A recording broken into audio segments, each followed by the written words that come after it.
Olha só, quem diria? Gente que vale menos porque não fala que nem a gente, não olha que nem a gente. Quem diria?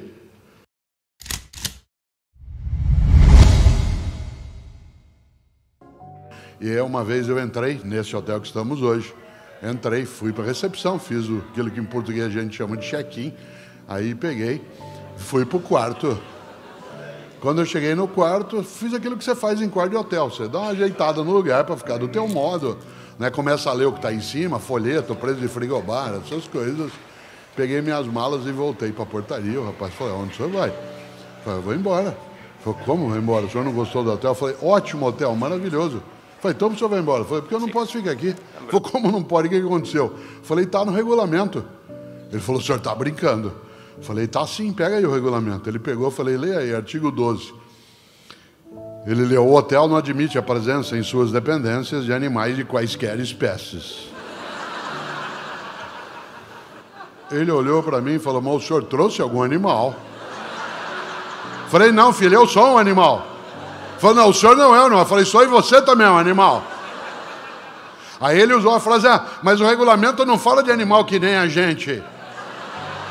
Cuidado, tem gente na vida que acha que tem gente e gente que nem a gente. Gente que vale, gente que não vale. Gente que vale menos por causa da cor da pele, da capacidade de mobilidade, da religião que pratica, da escolaridade que tem, da orientação sexual. Tem gente e gente. Olha só, quem diria? Gente que vale menos porque não fala que nem a gente, não olha que nem a gente. Aliás, você vê isso em vários lugares. Quando alguém quer falar sobre igualdade, diz aqui, todos somos iguais nessa empresa, aqui não fazemos diferença do porteiro ao diretor.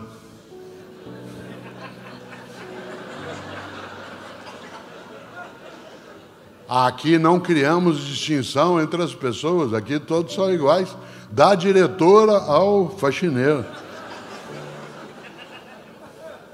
O gesto não é inocente, como palavras não são tão inocentes. Como a gente tem de pensar o quanto vale e imaginar. Na política, quantas vezes eu vi de cima do palanque, e eu tive que me policiar várias vezes para não fazer isso também, de cima de um palanque, a pessoa dizendo, nós temos que levar a educação até o povo. Nós temos que levar a saúde até o povo. Por que eu estou dizendo isso? Porque a gente não pode ter uma cabeça medíocre, que gere uma convivência medíocre, um desleixo com a vida comunitária, com o planeta, com os nossos afetos, com os nossos desejos, com aquilo que marca a necessidade de nós fazermos valer. Num dos momentos de maior emoção da minha vida foi eu visitando uma escola da Prefeitura de São Paulo.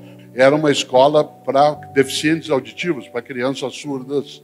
E eu fui a essa escola visitá-la e as crianças fizeram uma apresentação, cantando e dançando, e nenhuma das crianças ouvia.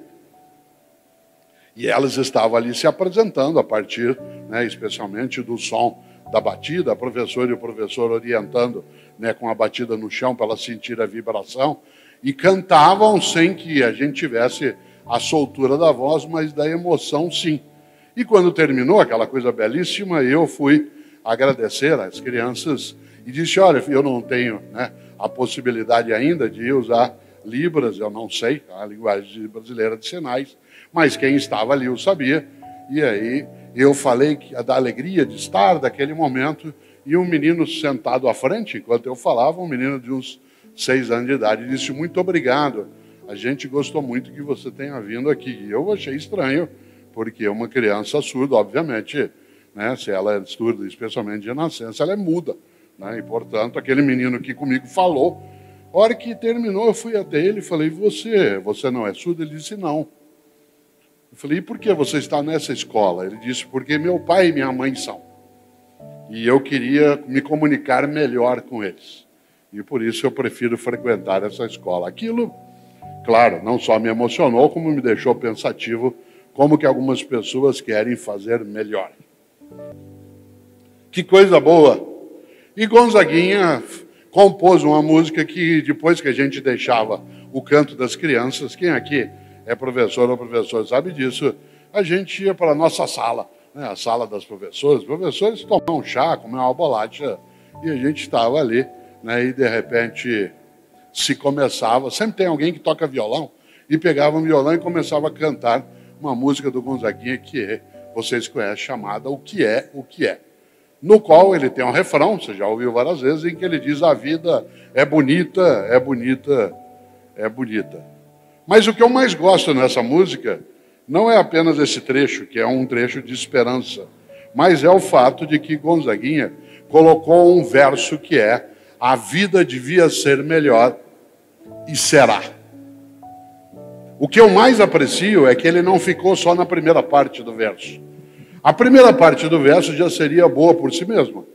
É um desejo, a vida devia ser melhor. Mas ele acrescenta a esse verso um compromisso. Isto é, a vida devia ser melhor e será. Esta ideia do e será coloca a necessidade de você e eu nos colocarmos de prontidão para que ela assim o seja. Às vezes você está numa situação em que parece não haver acolhida, e há pessoas que buscam acolhida. São capazes, por exemplo, de não deixar de lado. Vocês tiveram aqui em Cuiabá há 2 semanas um frio inédito. Na cidade que eu moro, São Paulo, o frio não é algo tão estranho. Mas dessa vez, ele ultrapassou o que se imaginaria por mês de maio. E por isso muita gente na cidade que eu moro passou as 2 semanas anteriores ao frio anunciado, juntando roupa, cobertor, etc., para distribuir para as pessoas que tinham essa necessidade. Porque, como eu costumo dizer, ninguém morre de frio, morre de abandono. Ninguém morre de fome, morre de abandono. Se tiver outro ser humano que tem comida, não tem como eu morrer de fome. Se tiver outro ser humano que possa me passar um agasalho, não tem como eu morrer de frio. Por isso ninguém morre de frio ou de fome, morre de abandono. E aí pessoas decidiram, aqui também, porque se anunciava uma onda de frio, que elas iam se preparar não apenas para aquecer-se, mas para fazer mais do que obrigação. Ah, isso aí é obrigação do governo? É óbvio que é. Aliás, a gente tem toda uma estrutura tributária para oferecer o cuidado público. Mas se isso não é algo que se esqueça quando é necessário fazer mais do que obrigação. Não é uma obrigação, não. É uma forma de partilha. Você conhece gente que é excelente. O garçom é excelente. A médica ou o médico é excelente. Gente da área de pediatria. Eu me lembro do pediatra de 2 dos meus filhos, que não foi pediatra do Pedro, porque ele faleceu, né? Mas ele cuidou de 2 dos meus filhos. E eu ficava encantado quando eu os levava lá, 2 irmãos do Pedro, mais velhos de idade, porque ele era capaz, por exemplo, qual seria a obrigação dele como médico?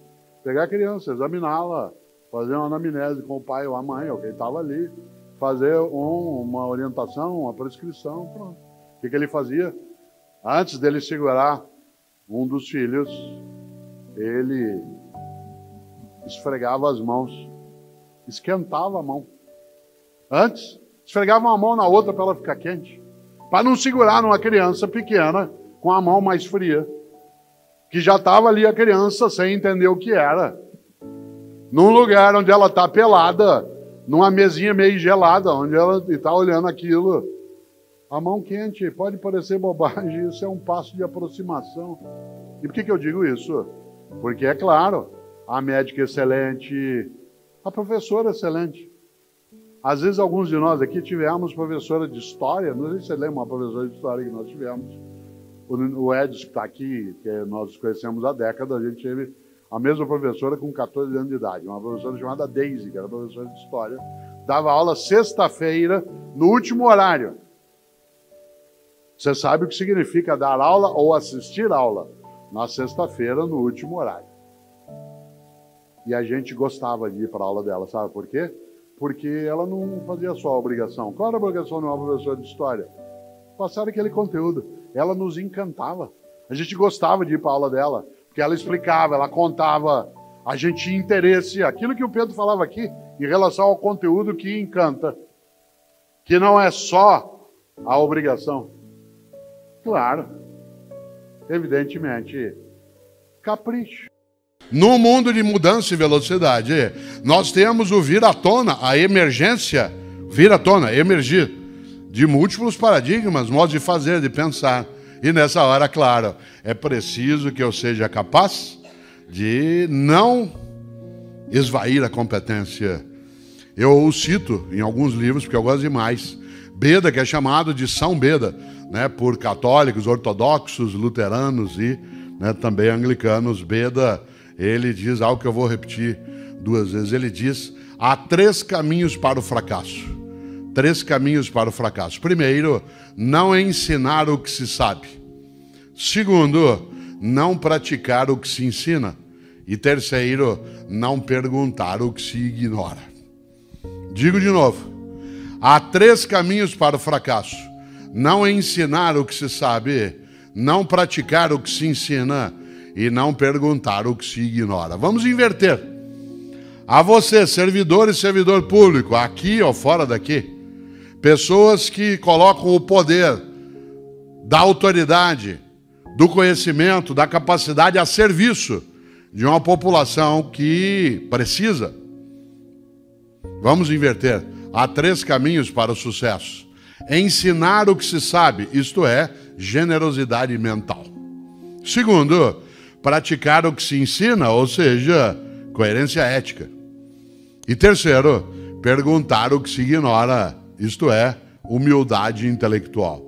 Estas são 3 trilhas virtuosas para um passado honroso daqui a 30, 40 anos. Generosidade mental, coerência ética e humildade intelectual. Nós vivemos hoje múltiplos paradigmas. É necessário que a gente tenha coerência ética de praticar aquilo que ensina. Tenha generosidade mental para repartir o que sabe. Mais especialmente, e eu quero usar os teus 3 minutos finais de desespero nessa direção, já se foi mais de 1 hora, você nem notou, você estava cochilando. Quero lembrar que dessas 3 trilhas virtuosas, a mais importante delas é humildade intelectual. Isto é, eu saber que eu não sei todas as coisas. E que se eu quiser não me tornar medíocre, eu preciso estar disponível, permeável a conhecer aquilo que ainda não conheço. Aliás, porque só conhecendo aquilo que não conheço, poderei avaliar se ele tem cabimento no que fazemos ou não. E nesse sentido, abrir a cabeça para o mundo que chega. Num mundo em que eu posso, desde publicar, escrever livros em plataforma papel, como no mundo digital, fazer cursos presenciais, ou como tenho eu, curso online de filosofia.